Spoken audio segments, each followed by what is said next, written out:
Bonjour et bienvenue dans cette formation Python. Alors, nous allons continuer avec les listes sur les opérations qu'on pouvait réaliser au niveau des listes. Alors, la dernière fois, si j'ouvre le module 5, alors on a créé une liste, on a modifié un élément existant, on a ajouté avec append, on a ajouté avec extend et on a inséré à une position spécifique. Et aujourd'hui, nous allons continuer avec la suppression. Donc, on va supprimer certains éléments. Alors, on peut utiliser pour la suppression les fonctions remove, les fonctions pop et la fonction del ou encore le clear. Donc, vous aurez vraiment le choix. Alors, on va continuer avec fruits. Je vais mettre tout ceci en commentaire.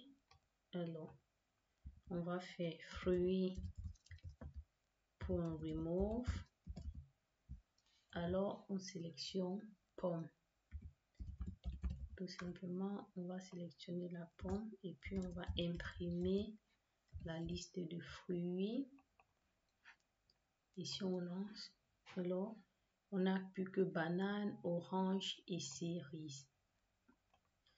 Ce qu'on peut faire également, c'est utiliser pop. Alors avec pop, vous devez spécifier l'index.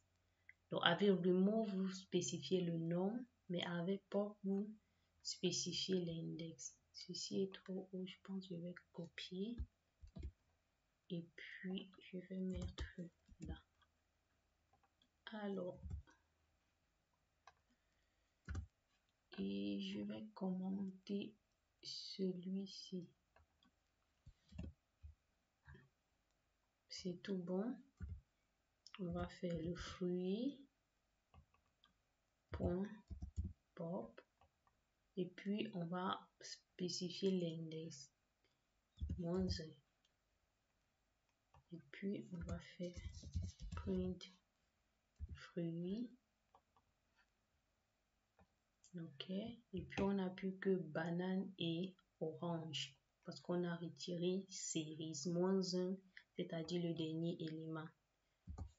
Ce qu'on peut faire, on peut faire del, le clear. Débutons d'abord par le clear. Donc si on fait fruit.clear,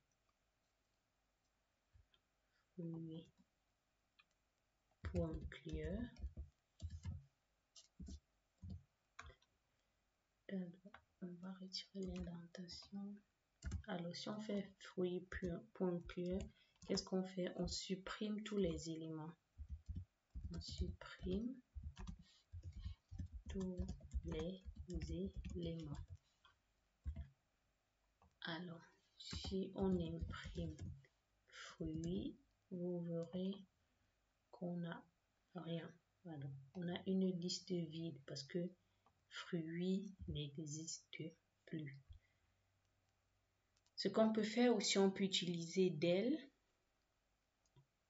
On va également spécifier, mais là, on va débuter par del. Donc, contrairement à remove, pop et clear, on va débuter ici avec del. Del fruit et on renseigne l'index 0. Donc, pour cela, il faut que je commente cette ligne pour qu'on puisse avoir un élément. Si je fais le print, fruit, alors qu'est-ce que j'ai? Je n'ai plus que orange parce que banane a été supprimé. Alors ça, c'est l'ensemble des opérations de suppression qu'on peut faire au niveau des listes. Alors, je vais retirer ceci, et puis je vais commenter tout ceci. Alors, par la suite, on va voir comment rechercher et compter les éléments dans une liste. Alors, je mets ici recherche recherche et comptage. Alors, on va trouver l'index d'un élément. Alors, cette fois-ci, je veux l'index. Je crée une variable position égale, je dis fruit.index. Je renseigne le nom d'un fruit pour pouvoir avoir son index. Je mets pomme. On a bien l'index 0. Donc, si on imprime, alors je n'ai pas fait le print. Évidemment, rien ne sort. Je fais print position. Si je relance, on a bien 0 puisque la pomme prend la première position. Également, je peux compter le nombre d'occurrences d'un élément dans une liste.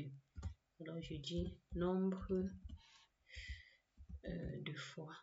Nombre de fois. Alors, qu'est-ce que je fais? J'utilise le fruit.count. Le fruit.count et puis je vais mettre pomme.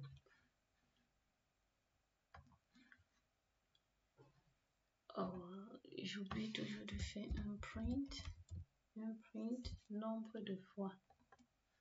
Alors si je fais print nombre de fois, la pomme apparaît qu'une seule fois. Alors si vous avez une liste très grande et puis vous voulez savoir combien de fois une pomme, je ne sais pas si c'est pour des étudiants, si c'est pour n'importe quoi, vous voulez déterminer le nombre d'occurrences très rapidement, vous utilisez le count. Alors, c'est l'ensemble des opérations qu'on peut réaliser au niveau de la liste. Nous n'avons pas terminé, nous avons encore les tris, les inversions, les copies, les fusions et bien d'autres. Mais nous allons nous arrêter là pour cette vidéo.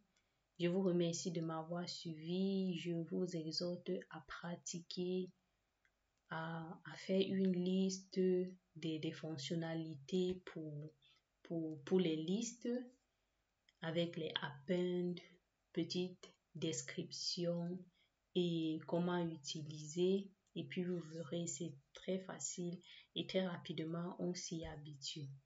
Merci de m'avoir suivi et à très bientôt.